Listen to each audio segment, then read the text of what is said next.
সূর্যাস্তের পর ভুলেও এই কাজগুলি করবেন না। জীবনে নেমে আসবে আর্থিক সংকট। বাস্তুমতে এমন অনেক কাজ রয়েছে যেগুলি সূর্য ডোবার পর একেবারেই করা উচিত নয়। সূর্যোদয় ও সূর্যাস্ত মানে দিন ও রাতের সংযোগস্থল, তাই শাস্ত্রে এই সময়টিকে অত্যন্ত গুরুত্বপূর্ণ বলে মনে করা হয়। তাই সূর্যাস্তের পরে এমন অনেক কাজ আছে যেগুলি কখনোই করবেন না। এতে আপনার পরিবারে যেমন সুখ সমৃদ্ধি থাকবে না, তেমন আর্থিক উন্নতি করতে পারবেন না। এবার জেনে নিন সূর্যাস্তের পর কোন কাজগুলি করবেন না।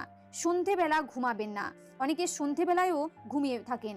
শাস্ত্রমতে সন্ধেবেলা ঘুমাতে নেই, কারণ এর ফলে তাদের বয়স কমে।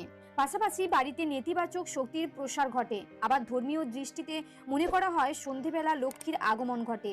এ সময় পরিবারের সদস্যদের ঘুমাতে দেখলে দেবী রুষ্ট হয়ে চলে যান। সূর্যাস্তের পর বাড়িতে ঝাঁট দিতে নেই। সূর্যাস্তের পর কখনো বাড়িতে বা উঠোনে ঝাঁট দিতে নেই, কারণ এটি আর্থিক অনটনকে স্বাগত